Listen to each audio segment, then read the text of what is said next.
ẹ̀yin ará mi ẹ bá mi ká lọ àṣírí ọjọ́ ìbí Orísun TV ló ń sọ̀rọ̀ tó bá mọ tí wọ́n ń pè ní àgbálùmọ̀ ìdí igi àgbálùmọ̀ ni mo wà yìí adúnwẹ́bí pàwọn èèyàn lẹ́kọ̀ọ́ ni igi àgbálùmọ̀ bó ṣe máa ń rí ní ẹni tó bá dàmọ̀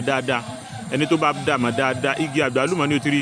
kò séso lórí rẹ̀ ni o ti rí dáadáa igi àgbálùmọ̀ lélẹ́yìí kí ló wúlò fún kí la máa ń lò ó fún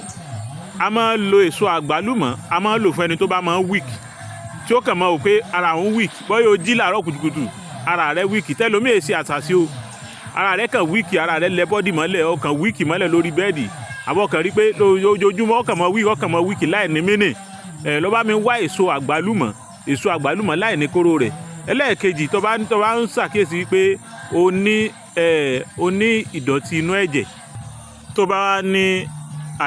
ó wá wúlò fún èso àgbálùmọ̀ ó tún wúlò fún ẹni tí ó bá ní blood infection àbọ̀ bá ní ẹ̀jẹ̀ rẹ̀ máa ń dì sínú ara ó wúlò gan púpọ̀ kódà kóró rẹ̀ náà tún ṣiṣẹ́ làkúrègbè kẹ́jẹ̀ ó máa dì sínú ara èso àgbálùmọ̀ á máa fọ ẹ̀jẹ̀ tí wọ́n bá ní èèyàn ní ẹ̀jẹ̀ dúdú àbí èèyàn ní ìdọ̀tí inú ẹ̀jẹ̀ àbí èèyàn ní kòkòrò inú ẹ̀jẹ̀ èso àgbálùmọ̀ á máa ṣiṣẹ́ rẹ̀ bá mi ká lọ the more you share the more you gain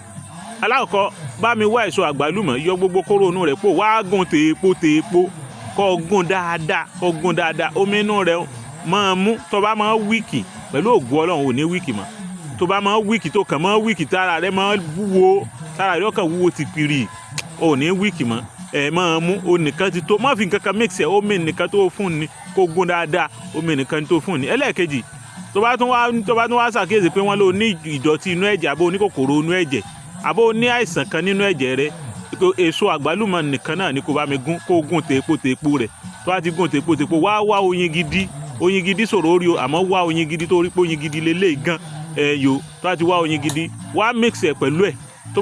bá yẹ pé àgbálùmọ̀ tó gún omi tó fún jáde ń bẹ̀ jẹ́ bóyá bíi 1 litre wá fi oyin síbí bóyá bíi oyin síbí 10 kó fi sí oyin gidi oyin original kò sí pẹ̀lú ògo Ọlọ́run insha Allah because láì tààlà gbogbo tó lè jẹ́ àìsàn inú ẹ̀jẹ̀ á flush ẹ̀ kódà kéèyàn ní blockage nínú ẹ̀jẹ̀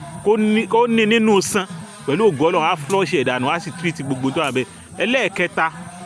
tẹ́ni tó bá ní làkúrègbé tí kóró àgbálùmọ̀ ń ṣiṣẹ́ fún tí èso àgbálùmọ̀ ń ṣiṣẹ́ fún tí wọ́n bá ní làkúrègbé àbí ẹ̀jẹ̀ dúdú ẹ̀jẹ̀ dídì tó dì sóńtọ̀ lára bó o láti ṣe subscribe sórí YouTube mi àṣírí ọjọ́ ìbí Orísun TV bá mi follow page mi àṣírí ọjọ́ ìbí Orísun TV follow mi lórí TikTok nọ́mbà mi padà 07033444998 bá mi wá èso àgbálùmọ̀ ní wá yọ ẹ̀gúsí inú rẹ̀ nìkan ti tó wá lọ kó di powder tó á di lọ tó di powder wá pò mọ́ òrí tó bá ti pò mọ́ òrí pẹ̀lú ògùn Ọlọ́run wàá dúpẹ́ fọlọ́run tó bá ti pò mọ́ òrí bí tó bá ti feel báyìí ó ti fẹ́ mọ ní pain àbó ní kinní kan ẹ̀yìn o mọ̀ kọ́ rọra máa fi rabẹ̀ lásán rọra máa fi wọ̀ pẹ̀lú ògùn Ọlọ́run ó dúpẹ́ fọlọ́run the more you share the more you gain oko kan la tún lọ báyìí láti fi lè kọ́ra wa lẹ́kọ̀ọ́ ni ẹ̀yìn o the more you share the more you gain àti ọjọ́ ìbísí Orísun TV sọ̀rọ̀.